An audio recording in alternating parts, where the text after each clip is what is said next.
Olá, turminha do quarto ano! E aí, tudo bem com vocês? Hoje estamos juntos aqui novamente. Hoje vamos estudar história, vamos dar continuidade ao nosso capítulo 1.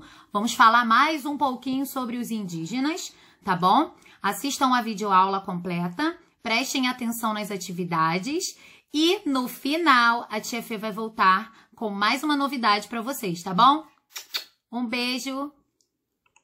Então, vamos começar, meus amores. Vamos trabalhar a organização social e política dos povos indígenas. Esse conteúdo você vai encontrar no seu livro 2, das páginas 223 até a 229, tudo bem? Então, vamos lá. A tia vai ler aqui para vocês o início da aula de hoje e a tia vai explicando aos pouquinhos para que vocês possam estar entendendo melhor, tá bom?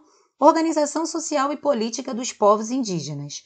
Quando falamos em organização social e política, estamos buscando compreender se há diferença entre os indivíduos dessa sociedade. Qual é o papel dos homens, o papel das mulheres e o espaço das crianças, entre outros questionamentos. Então, na nossa aula de hoje, nós vamos saber um pouquinho de cada papel que cada pessoa tem que cumprir dentro da sua sociedade, no caso é da sociedade indígena, tá bom? Vamos seguir aqui. Nesse slide vocês estão encontrando 3 fotos, 3 imagens que se referem aos Tupinambá, tá bom? No seu livro você vai encontrar um texto que fala sobre eles. A tia vai trazer para vocês aqui em tópicos. Vou explicando um por um para que vocês possam entender como viviam esses indígenas, tá? Bem, eles habitavam no litoral. Então, quando os portugueses chegaram aqui no Brasil, os tupinambás, eles moravam no litoral. Litoral é perto do mar, então eles moravam perto do mar, tá bom? Bem da comunidade, todos os integrantes da aldeia Tupinambá, todos eles trabalhavam para o bem da comunidade, todos eles trabalhavam para o bem da sua aldeia. Os homens das aldeias, agora vamos falar sobre eles, o que eles faziam? Bem, eles eram os responsáveis por algumas tarefas. Então, eles eram responsáveis pela caça, pela pesca, pela construção das casas, pela fabricação das armas e entre outras. Todas essas informações que a tia está falando, vocês encontrarão no seu livro, tá bom? Depois, no final da aula, não esqueçam, vocês vão voltar no seu capítulo, leem tudo novamente e vão marcando as partes mais importantes, tá bom?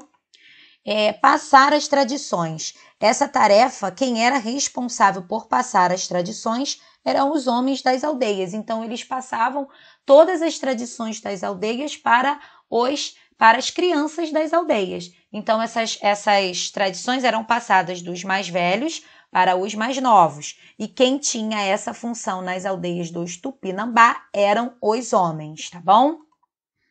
Agora vamos falar sobre as mulheres das aldeias. Bem, as mulheres, elas cuidavam das crianças, elas plantavam, elas colhiam, elas confeccionavam os objetos para o uso da aldeia, enfim, elas desenvolviam bastante coisas também. Lembrando que todas as atividades dentro lá da aldeia eram divididas, tá bom? Vamos agora falar sobre o líder dos Tupinambá. O líder dos Tupinambá era escolhido pelos integrantes da aldeia. Porém, tinha que ser o indígena mais generoso ou o mais idoso. Generoso é uma pessoa que é muito boa para todos, entendeu? Então, esse líder, ele deveria pensar no bem de todos. Então, o líder Tupinambá era escolhido como sendo o mais generoso ou o mais idoso, tá bom? Agora vamos falar um pouquinho sobre os costumes indígenas. O que eles costumam fazer no seu dia a dia, tá bom? Vamos começar agora pela vestimentas diferentes. Muito bem, as roupas dos indígenas são feitas de palhas, penas e tecidos. Essas vestimentas mudam de acordo com cada aldeia, ou seja, cada aldeia tem o seu modo, né, de se vestir. Nenhuma aldeia era igual à outra. E essa forma de se vestir é que caracterizava aquela aldeia, ok? Vamos falar agora sobre as pinturas corporais. Cada aldeia também tinha sua forma de pintar o corpo. E essas pinturas também caracterizavam aquela aldeia, aquele grupo. Urucum e genipapo. Bem, os indígenas, eles usavam o urucum e genipapo para fazer essas pinturas no corpo deles. E o urucum e o genipapo são retirados da natureza. Tudo que os indígenas usam são retirados da natureza, tá bom? Vamos falar agora sobre as atividades econômicas. Muito bem, o que são atividades econômicas? Que se relacionam com o meio de sobrevivência deles, tá bom? Vamos falar aqui sobre o artesanato. Bem, o artesanato é uma prática muito comum entre os indígenas. Eles confeccionam vários objetos com palhas, com folhas, com barros, como vocês podem estar vendo aí na imagem.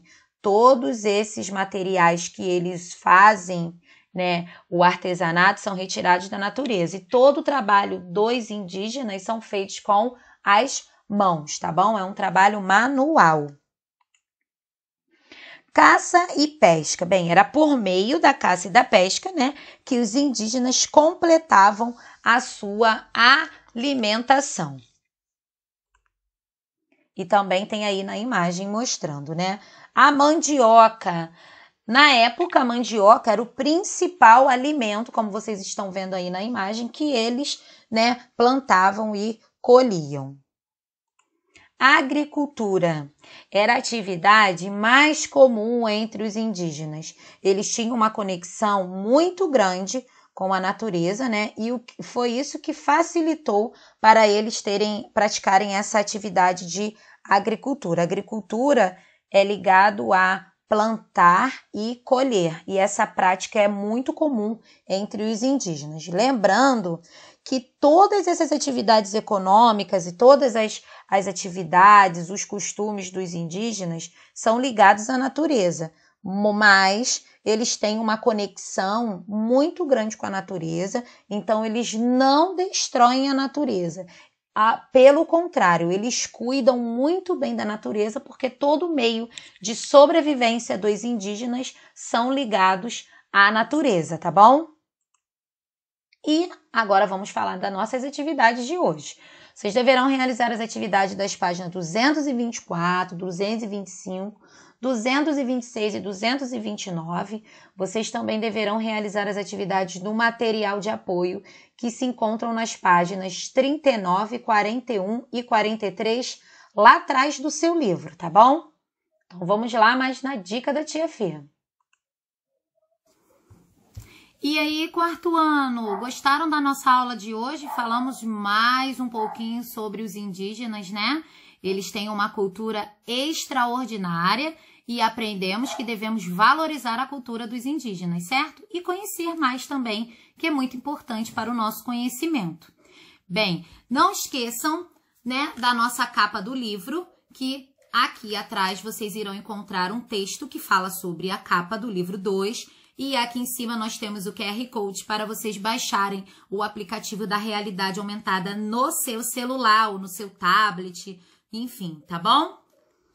Bem, não esqueçam de acessar a plataforma do Avassai, lá tem atividade para vocês estarem concluindo do capítulo, tá bom?